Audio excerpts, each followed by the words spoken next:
I would like to introduce our speaker of the day, Dr. Muthukumaran.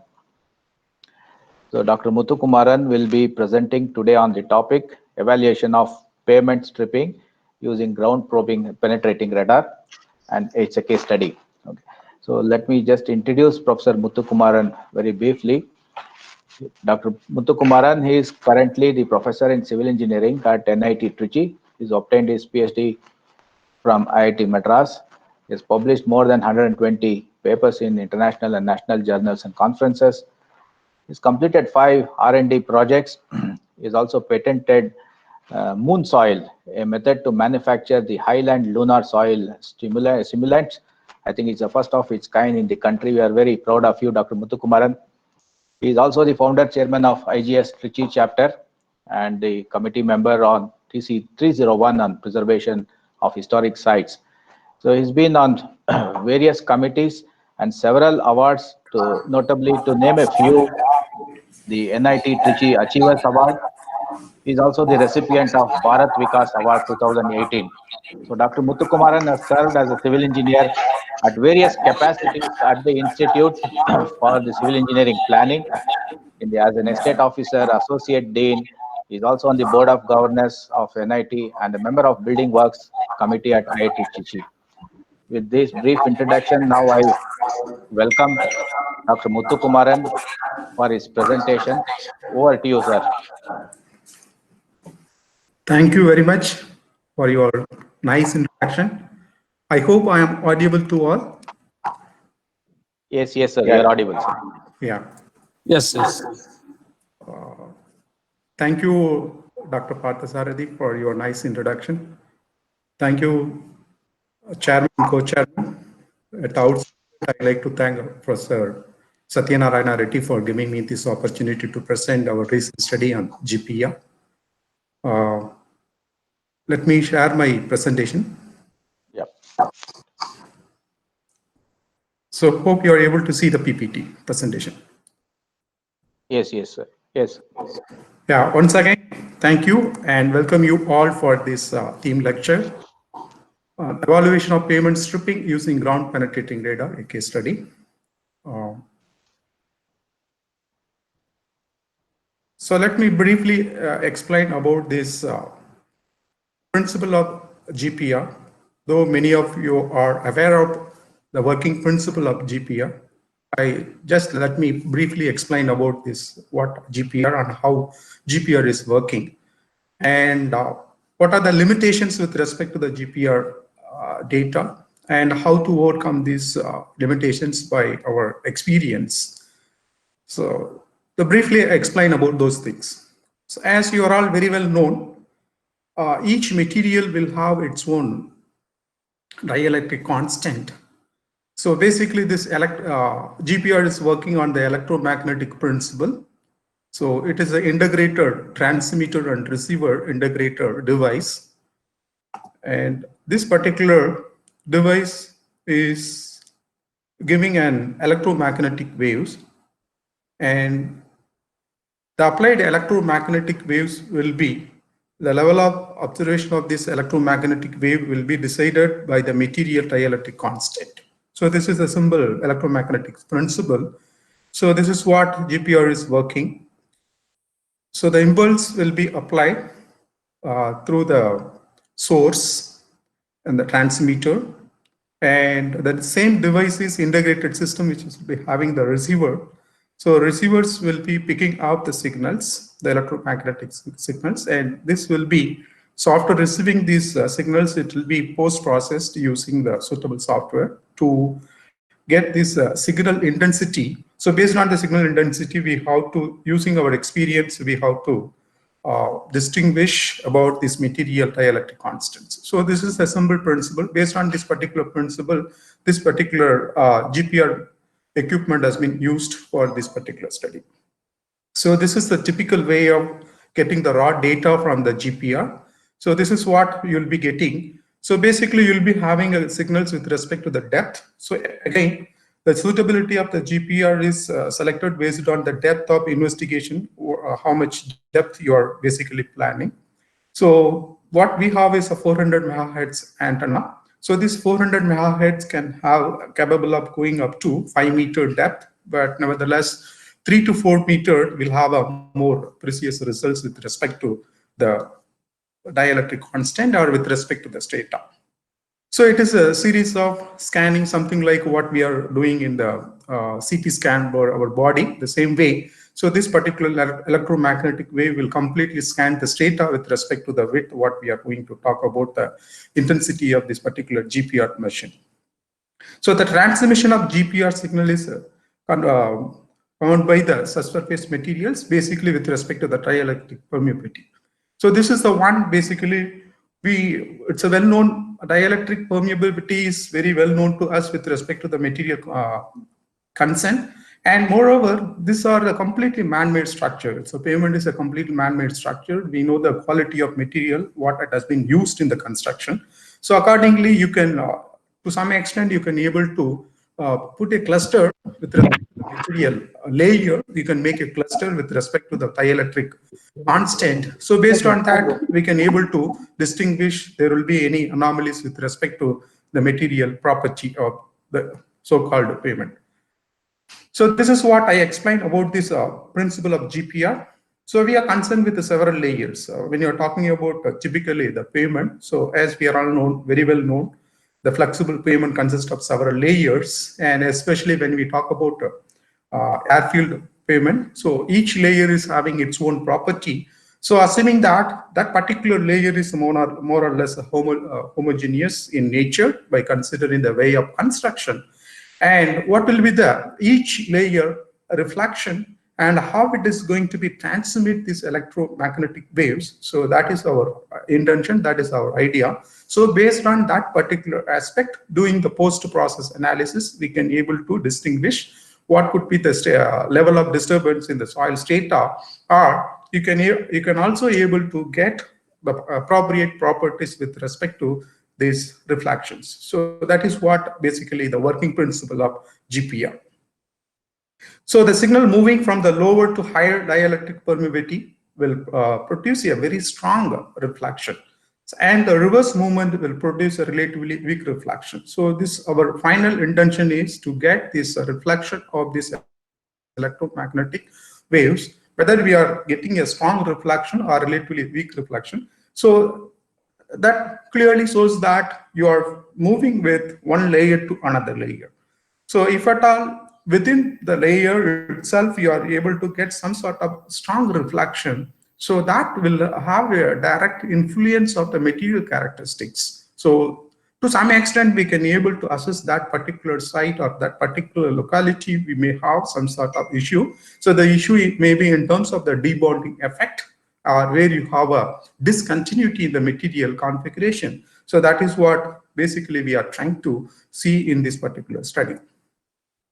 So as I mentioned in the beginning, we have a standard cluster of dielectric constant with respect to different medium.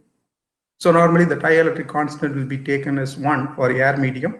So when you are using this GPR, so normally there will be an air gap between the source. So that means the transmitter to the surface. So that particular layer we need to filter in your data analysis. So for that, there we need to use the dielectric constant as 1. So basically that will be a very minimal thickness with respect to the type of GPR what you are going to use. And with respect to the conventional material, especially we are talking about in this area, the sand, silt and clay region, and with respect to the conditions, whether it is wet or dry. So we have a cluster of dielectric constant. So basically we need to deal more in detail with respect to the dielectric constant of the material characteristics. So once you have a working experience with the GPR, you can able to get the appropriate value with respect to. And we can also correlate these results with the velocity of this material, especially the velocity of this material.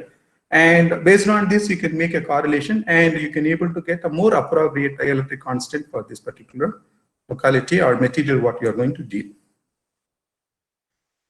And other important aspect to what we have to keep in our mind is with respect to the depth of investigation. So we are typically talking about 2 to 2.5 meter depth of investigation for the pavement construction, especially the airfield pavement construction. So when you are considering 2 to 2.5 meter, typically we are talking about where penetration is going till the subgrade.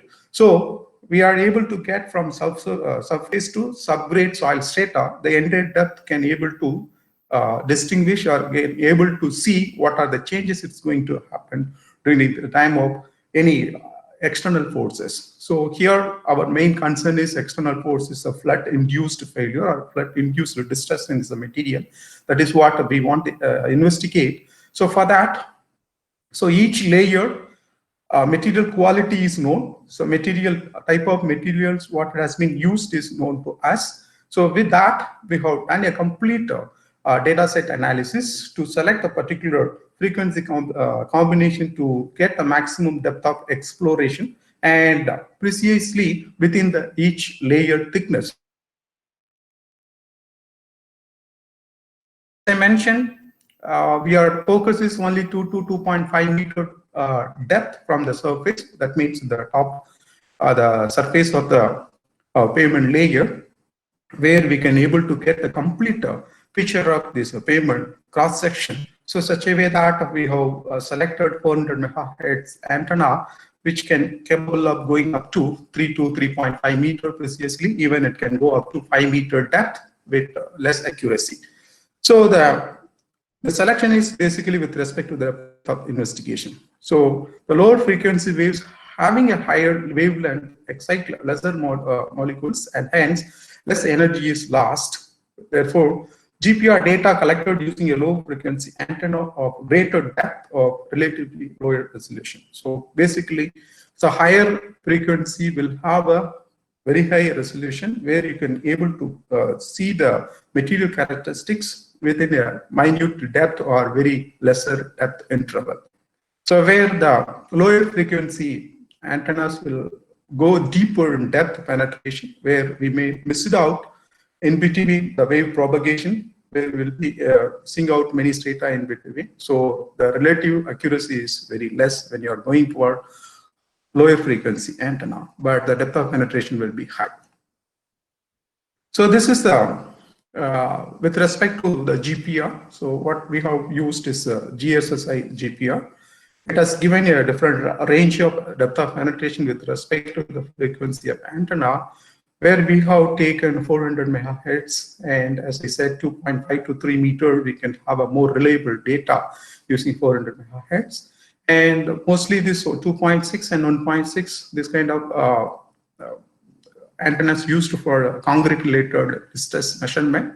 And the lower frequency antennas 200 to 100, 200 will be used for soil exploration study. And this 400 is mainly used to see the underground utility in a shallow depth and to know about the debonding effect of materials or material characterization in a shallow depth. So accordingly, 400 megahertz antenna is being used for this particular study. So let us move on to the case study with a brief introduction about GPR to the limited extent in the short duration. So the basic idea of this particular study is to carry out the subsurface survey so as to quantify quantitatively analysis the runway, taxiway, and linkway of effect of the 2018 flood in the region of Cochin, especially to investigate the runway characteristics and was there any debonding effect or pavement stripping due to the high flood was happened in 2018. That is the basic idea of this particular study.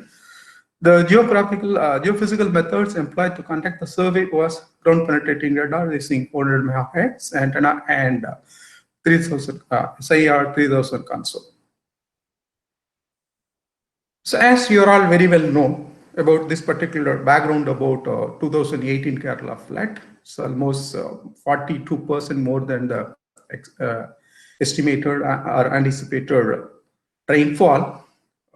So that has severely created a lot of distress, and I mean the whole state life has been completely changed within that due to that flood. So it is many places were submerged, and in fact many places where the water drained after a week time, and created a lot of distress and huge property loss and life loss has happened due to the Kerala flood, 2018 flood. And Cochin airport also severely affected because of this flood. So you can see here, this is the Google map of Cochin airport. So adjacent to this Cochin airport, Periyar river is running. So this is your north direction. This river is running from east to west. So you can see here, this river is coming very very close to the airport region, and it is taking a different path and going its a wider distance and in the southern part, and again it is going and going to the Arabian Sea. So basically the flow is taking from east to west, and you can typically you can see here. So whenever the flood is coming in this region, the Periyar river, and when it takes overflow, this overflow you can look at here. By naturally, you can look at the gradient of this location is somewhere from northeast to southwest. It is moving in this gradient is in this direction. So the overflow, whatever it comes in this region, so essentially it's take place the path of either right of this river or left of this river. So whenever it takes the right path, so the water can have a tendency to submerge in this area and it will flow in this direction. So you look at here. So here you have all airport buildings, and this is the runway, about 3.3 kilometers runway. And this particular runway, essentially, this water will move in this way, in this direction, and taking a shorter route. So instead of traveling this much distance in the river, so whenever it overflows takes place, I mean, especially during the time of flood, this is what my understanding with respect to the flood in this area, especially in the Cochin airport area. So it has taken a path and overflow water is flowing in the region, and it is taking the shortest route and coming to the river in the other side. So you can, this particular, assumption witnessed by several photographs by seeing in the newspaper. This is a closer view where you can see the Periyar river, and it's very close to about maybe it may not be more than 500 meters from this edge of this river, the airport boundary. And this is what I'm mentioning. It is the water when it is coming, it essentially where you have a huge construction, high rise, it's not so high rise, but still it is a constructed area. So you have a huge obstruction for this movement, and where this particular location, this particular in the runway, especially this location seems to be a little lower. So we have witnessed that also. So relatively, there is a small elevation difference between the other side to the middle of this runway. So expected water flow is in this direction. So you can see very clearly. So this particular region was, we suspected more problem in terms of the flood during this 2018. So maybe you can see some of the photographs showing this Cochin International Airport after this flood. You can see here the entire airport has been flooded with water, completely submerged. And probably this photo might have been taken after the flood, after a few days later. But during the time of flood, and we came to know that the water was raised up to 3 to 5 meter height. Please imagine the flow of water. Water was moving from the northeast side to southwest with almost a height of 2 to 3 meters. So imagine it is a 1 floor height, the huge water is moving in this way. So you can also see that this is what I was mentioning. So the flow is taking in this direction where we have a runway here, and this particular location is the middle of the runway where we noticed a lot of distress, or we noticed a lot of debonding effect with respect to this water flowing. So two things were happened with respect to this flowing water. One is unexpected forces, because almost 2 to 3 meter height of water column is moving with a particular velocity. So we really do not know what kind of velocity speed the water has moved. And essentially this area comes under Cochin clay, so marine soft clay. And this pavement has been constructed, a compacted layer, where you have a different strata, different pavement layers, and each layer is distinguished with the material characteristics. So, though the materials are well compacted, but it is prone to have a water percolation because it is not an impermeable layer, it is a permeable layer. So the essential aspect of this particular flood is created two kind of forces. One is the force which is created because of this water movement from northeast to northwest. It's basically east to west. There was a slight tilting because of this building construction. Water has taken the other path where the lower area is available nearby the buildings. So exactly this is what the flow direction it has taken, crossed this runway about 2 to 3 meter height.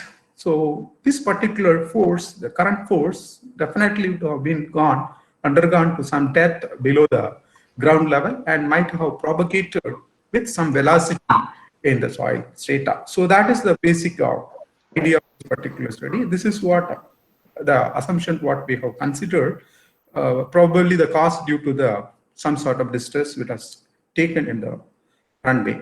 The second aspect is after rain, this water has stagnated almost a week time. So that has further reduced the strength of the material. So basically these two aspects we want to investigate in detail. So you can see the other look of this particular airport. So this is what you can clearly see here. So this is the particular locality I was talking. So where this runway is clearly shows there is an elevation difference. So water moving in this way. And this is the, east to west, northeast to southwest direction it's moving. So why GPR? So another interesting aspect and important aspect we have to keep in your mind, and this particular airport is one of the busiest airport in the country, and almost only 2 hours were available in a week time. So that is Tuesday afternoon 2 to 4 o'clock. So only this is the amount of time for this particular airport. So where, if at all we want to do any activities related to the repair work or any test supposed to be conducted only in the 2 hours in a week. So it is very difficult to take up a lot of systematic analysis using the destructive methods, collecting your samples, collecting your code, and doing a proper analysis in systematic way without stopping the operation. It's very difficult. And taking and closing the airport within 2 hours is basically, I can't say it is impossible, but it's very difficult to do. So the alternative approach is going with a non-destructive test, but how quickly we can able to go with the non-destructive test within the available 2 hours. So that is what then Professor, the airport authority, and along with many people involved in this particular project. And so basically they were doing some sort of preliminary investigation on this. They were noticed. So during the initial or preliminary visit to the airport, many distressed cracks were noticed on the flexible pavement in the surface. And Professor Veera Raghavan is the consultant for that particular airport, Cochin Airport. And through Professor Veera Raghavan, IIT Madras invited me, and we went for a preliminary visit, and we have also seen a lot of minor cracks were appeared on the surface of the pavement. So then we thought of conducting both the destructive and non-destructive test, but somehow conducting destructive test was not materialized. So then we thought of going with the GPR survey. So using this complete GPR, to some extent we can able to quantify the distress or debonding effect or pavement stripping in that area. That is what we did. So this is the methodology adopted for this particular study. So basically initial site visit was done, and based on that we have decided how to go about the GPR study. The GPR study was done, so considering the 3.3 kilometer stretch runway along with the taxiway and many other linkway. So we thought of conducting the test, the entire pavement structure, and alignment was decided such a way that keeping more concentration towards the more intense loading area, the center line alignment, and distance we selected such a way that more concentration on the center line and less towards the shoulder area. So that is what we decided. So and accordingly, we have taken this parallel taxiway of length of 3.4 kilometer and the width of 20 meter excluding the shoulder. So we have named from A to W layout considering the different cross section. So 5 linkways connected the parallel taxiway and runways named C1 to C5, and the 7 linkways connecting the apron to the airway. So namely alpha, beta, delta, echo, export, and coast and coastal. So we have decided the taxiway and linkways, the GPR surveys runs the plan to the center line and 5 offset either side with the 10-meter interval. So this is what it has been decided. So coming to the selection of dielectric constant, the value of pavement surface and it is underlying layers and the subsoil of this like within the range of the material what it has been selected, sand, drain, asphalt. So this is the corresponding dielectric constant. So this range is estimated based on the values provided by Reynolds 1997. So therefore, an average value of Y was adopted for the GPR survey. So first we have to give this input value of dielectric constant for the GPR survey. So accordingly, it has been done. So the data acquisition, as I mentioned, we found as a grid system. So with the focus more on the heavily loaded area, the center line, with the offset of 5, 15, 20 meter on either side. And the range, so the survey was done longitudinal direction as well as the transverse direction. So basically we made a grid. So essentially from this grid formation, it is basically a 2-dimensional analysis from longitudinal and cross-sectional. So from that, we try to extrapolate readings with respect to the other area, and we created a 3-dimensional shape of this complete picture of this. So each segment is a small grid, and complete runways. This was done to understand the location of damages either flow in the surface. So the direction of each run and the corresponding number of the data file was noted manually, and this will give the complete shape with respect to one particular chainage from CH2580 to 3080. So this is what the grid pattern was done. So you can see here, these are the longitudinal grids, and these are the transfer grids. So accordingly, you can be able to see here the complete picture. So though it has covered with the closer interval at the middle part, with the larger distance at the sides, where we are more concentration towards the center part, where we have a more loading. So this is what the complete arrangement was done. And the analysis was obtained based on the data, collected data. So as I mentioned in the beginning, so there are different stages considered in this analysis.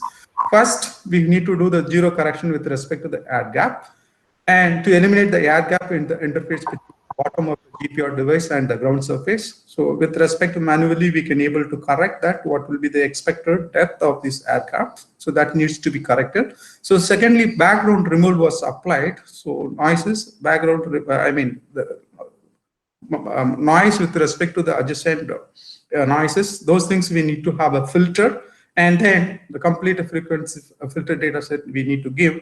Then you have to have the complete collected data. So once the collected data will be subjected to post-processing, use the suitable software, and there we will have a complete image process. So we can see this is the data. Professor, I request you to kindly conclude in another 1 or 2 minutes, sir. Yeah.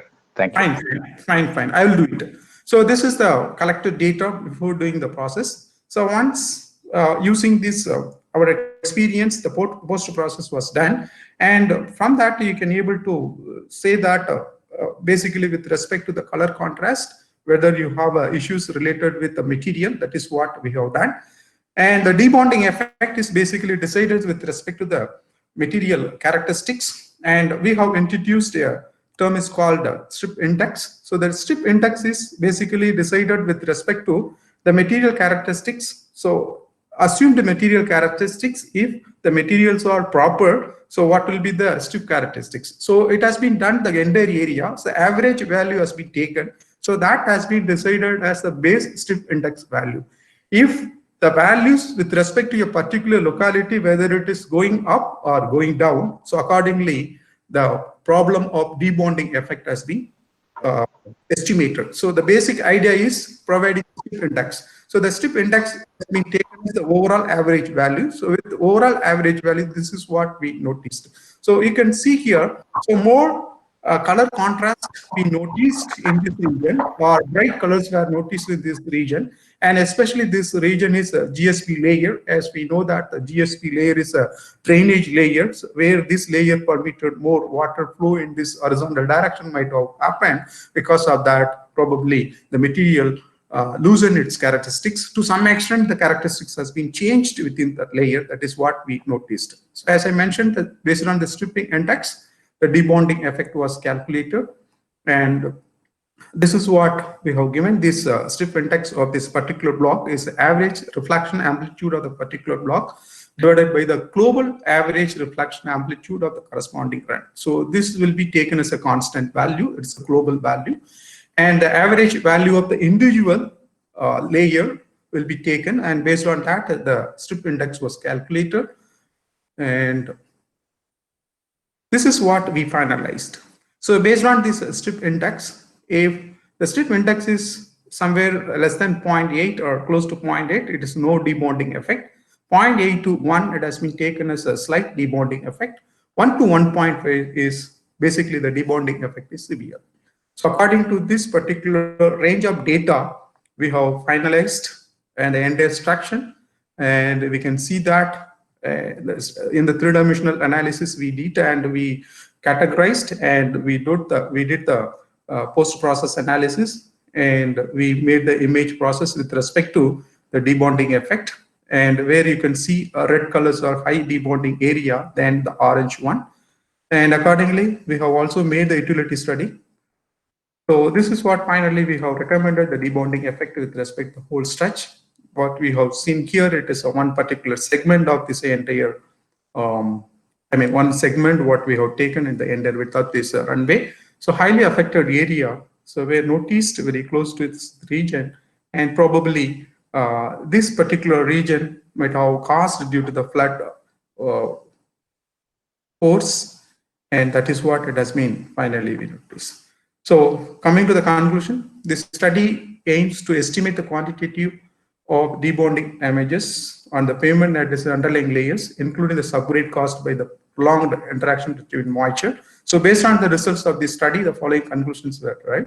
So the ground penetrating radar as a non-destructive test provides a comprehensive understanding of the site, subsurface, even under the extremely restricted conditions regarding the time and accessibility to the site. The subsurface survey employing GPR detects the area of waterlogging and material debonding beneath the pavement surface, along with an estimation of the degree of damage in each identified locations. So the estimated numerical values of strip index provide a clear idea of the region, which is relatively highly affected by the debonding and damage and requires immediate rehabilitation. So the GPR radargram can help in identifying any intermixing of layers beneath the subsurface.